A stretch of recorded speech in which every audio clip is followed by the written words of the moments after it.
Selamat malam Pak Bagio sekeluarga. Selamat malam juga kepada jemaat GKJW Jemaat Blitar yang ada di rumah. Pada saat ini kita kembali dalam peribadatan keluarga berkelompok. Nah, pada saat ini kita melakukan peribadatan berkunjung ke rumah keluarga Bapak Bagio. Pada saat ini marilah kita bersama-sama membuka ibadah dengan memuji Kidung Jemaat nomor 7, bait yang pertama dan yang keempat.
Marilah kita bersama-sama sebelum melakukan peribadatan untuk bersama-sama merenungkan, kita bersatu di dalam doa. Mari kita berdoa.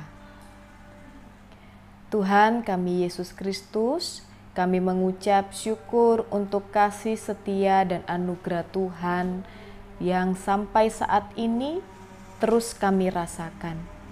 Engkau telah memberkati kami dalam setiap langkah kehidupan kami dan dalam setiap langkah kami dalam melakukan segala aktivitas dan juga kegiatan. Jika pada saat ini Tuhan, Engkau memperkenankan kami untuk membangun peribadatan, kiranya Engkau hadir di tengah-tengah kami, sehingga kami mampu untuk dapat memahami serta menerima apa yang menjadi kebenaran firman Tuhan, sehingga kami juga mampu untuk melakukannya di dalam kehidupan kami. Inilah Tuhan doa kami menyerahkan segala sesuatunya ke dalam tangan kuasa Tuhan. Di dalam nama Tuhan kami Yesus Kristus, kami berdoa. Amin. Bapak, Ibu, dan Saudara yang terkasih dalam Tuhan, pembacaan kita dan perenungan kita pada saat ini terambil dalam Roma pasalnya yang ke-15, ayatnya yang ke-22 sampai dengan yang ke-33. Itulah sebabnya aku selalu terhalang untuk mengunjungi kamu. Tetapi sekarang, karena aku tidak lagi mempunyai tempat kerja di daerah ini, dan karena aku telah beberapa tahun lamanya ingin mengunjungi kamu, aku harap dalam perjalananku ke Spanyol, aku dapat singgah di tempatmu dan bertemu dengan kamu, sehingga kamu dapat mengantarkan aku ke sana, setelah aku seketika menikmati pertemuan dengan kamu. Tetapi sekarang, aku sedang dalam perjalanan ke Yerusalem untuk mengantarkan bantuan kepada orang-orang kudus. Sebab Makedonia dan Akhaya telah mengambil keputusan untuk menyumbangkan sesuatu kepada orang-orang miskin di antara orang-orang kudus di Yerusalem. Keputusan itu memang telah mereka ambil, tetapi itu adalah kewajiban mereka. Sebab jika bangsa-bangsa lain telah beroleh bagian dalam harta rohani orang Yahudi, maka wajiblah juga bangsa-bangsa lain itu melayani orang Yahudi dengan harta duniawi mereka. Apabila aku sudah menunaikan tugas itu dan sudah menyerahkan hasil usaha bangsa-bangsa lain itu kepada mereka, aku akan berangkat ke Spanyol melalui kota kamu. Dan aku tahu bahwa jika aku datang mengunjungi kamu, aku akan melakukannya dengan penuh berkat Kristus.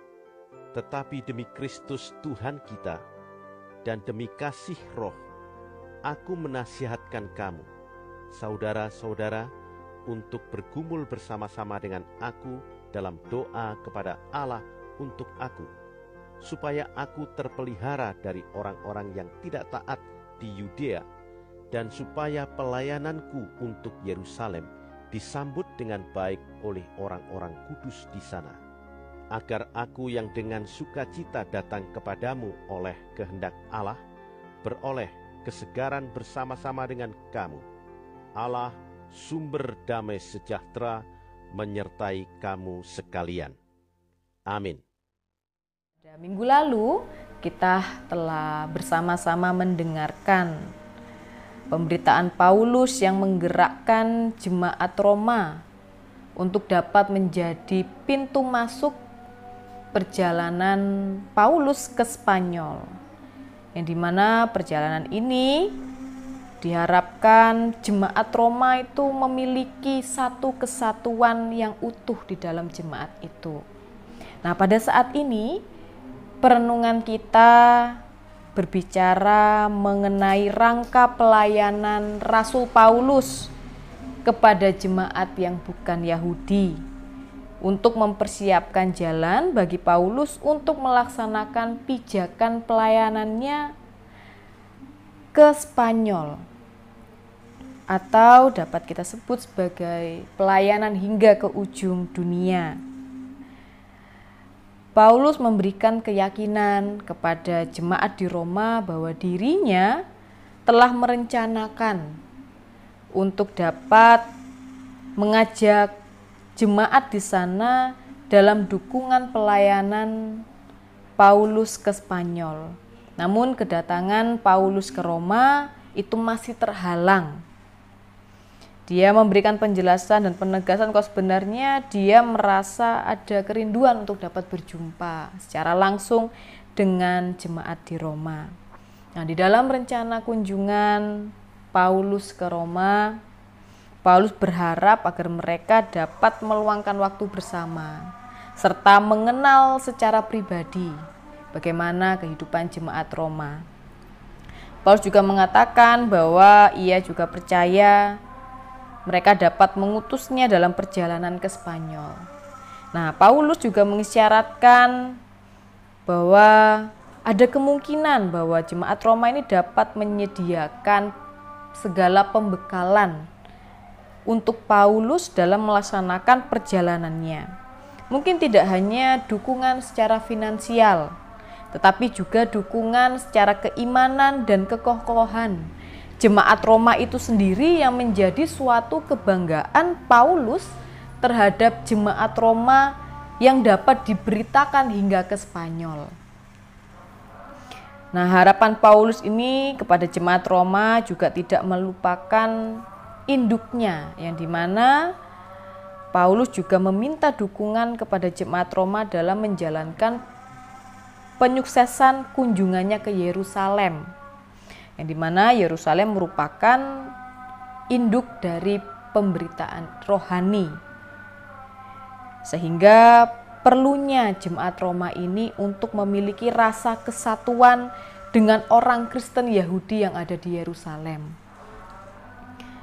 Namun ada hal-hal yang juga penting yang perlu menjadi perhatian, yaitu Paulus harus mengumpulkan persembahan untuk orang-orang miskin di Yerusalem.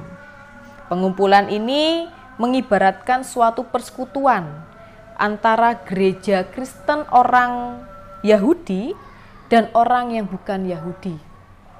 Sama sepertinya halnya orang Yahudi berbagi dengan orang yang bukan Yahudi. Dan kini saatnya orang-orang yang bukan Yahudi yang ada di jemaat Roma juga berbagi dengan orang Yahudi. Namun pengumpulan ini ternyata memiliki tantangan, yang dimana ia akan berhadapan dengan orang-orang di Yudea yang mungkin akan menghalangi perjalanan untuk sampai dalam keberhasilan menyalurkan persembahan yang dibawa dari Makedonia dan Akaya ke Yerusalem. Nah, dukungan kasih dari orang-orang bukan Yahudi kepada saudara seiman mereka yang Yahudi yang ada di Yerusalem ini memperlihatkan kesatuan dan ikatan di antara saudara seiman, sehingga tujuan dari pekabaran Injil melalui surat yang dikirimkan oleh Paulus kepada jemaat di Roma, Paulus berharap seruannya untuk persatuan, saling bertoleransi, damai dan harmonis akan meyakinkan orang-orang Kristen Yahudi di Yerusalem mengenai kebijaksanaan hidup berdampingan secara damai. Sehingga dukungan dari orang-orang Kristen Yahudi ini di Roma sangat membantu tujuan Paulus untuk sampai pada pekabaran yang dilakukan oleh Paulus sendiri itu. Yang dimana pekabaran diharapkan sampai ke Spanyol. Jadi begitu, apakah Pak Bagio mungkin wonten pertanyaan berkaitan dengan perenungan kita saat ini, berkaitan dengan pelayanan yang dilakukan oleh Rasul Paulus? Terima kasih atas waktu dan kesempatan yang diberikan kepada kami sekeluarga untuk bertanya. Yang pertama yaitu tentang apa yang menjadi harapan Rasul Paulus pada jemaat di Roma. Ya, seperti yang sudah disampaikan di awal tadi, bahwa harapan dari pemberitaan Injil Paulus adalah supaya Paulus ini dapat melakukan pemberitaan Injil hingga ke Spanyol, yang diartikan sebagai pemberitaan sampai ke ujung dunia atau sampai ke ujung bumi. Nah, untuk sampai ke Spanyol, ia harus melalui jemaat Roma, dan harapannya jemaat Roma itu juga dapat menyukseskan kunjungan Paulus yang harus diselesaikan di Yerusalem. Namun inti dari harapan pemberitaan atau pekabaran Injil Paulus adalah supaya ia sampai pada pemberitaan ke Spanyol, yang diartikan sebagai pemberitaan sampai ke ujung dunia. Begitu Pak Bagio kaitannya dengan harapan. Selanjutnya kami juga bertanya, yaitu tentang karena Paulus itu kan merasa terhalang,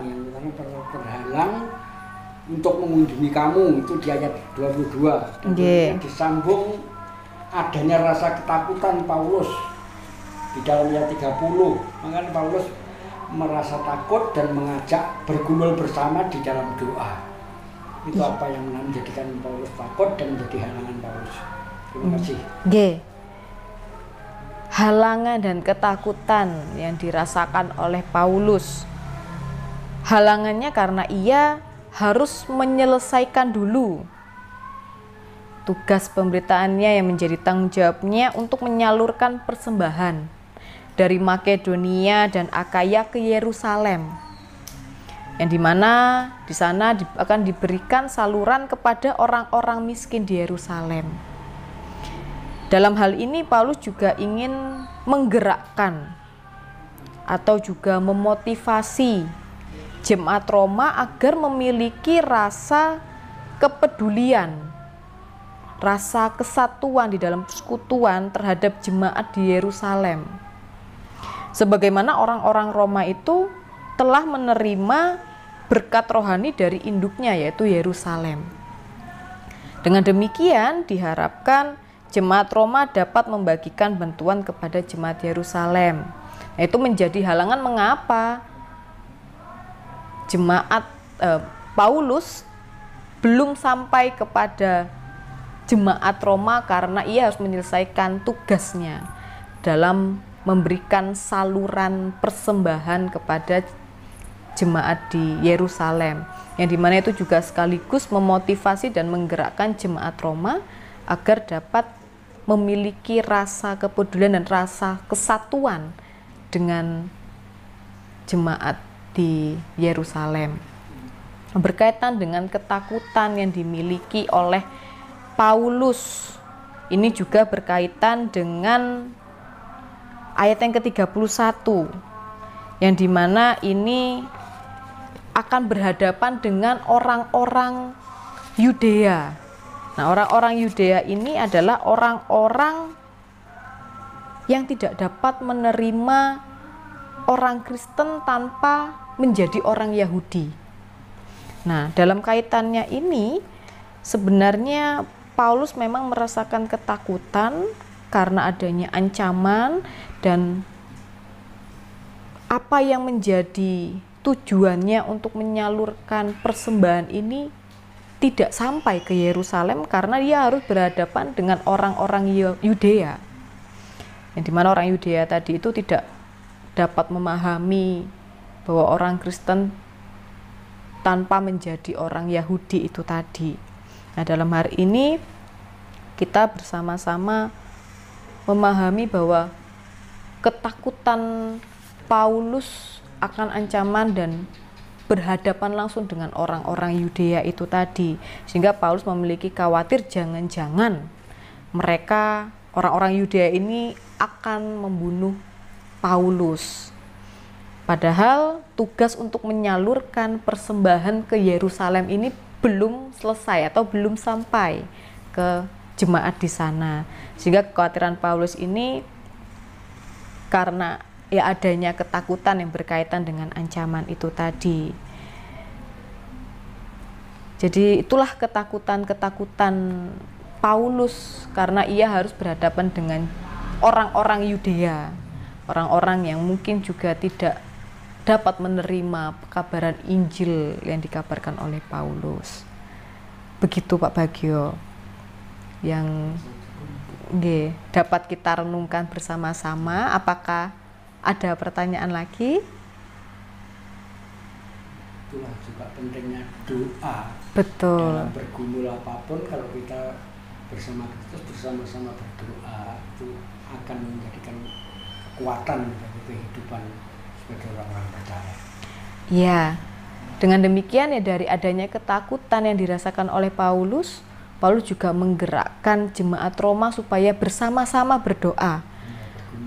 Ya, bergumul dengan Paulus supaya apa yang menjadi rencana dalam pelayanan pekabarannya ini sampai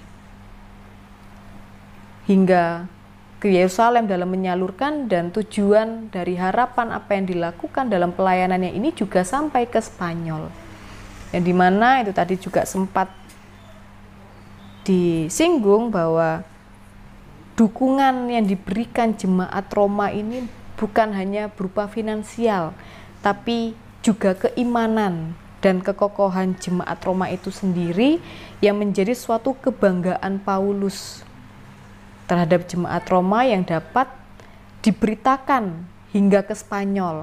Jadi kehadiran Paulus menjadi kekuatan bagi Roma, dan sebaliknya jemaat Roma juga membawa semangat bagi Paulus untuk menyatakan pelayanannya hingga ke Spanyol. Jadi itu yang dapat kita renungkan bersama-sama pada saat ini. Marilah kita kembali memuji Kidung Jemaat 249 bait yang pertama sampai dengan yang ketiga.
Untuk bersama-sama kita mengakhiri peribadatan pada saat ini, marilah kita menutup ibadah ini di dalam doa.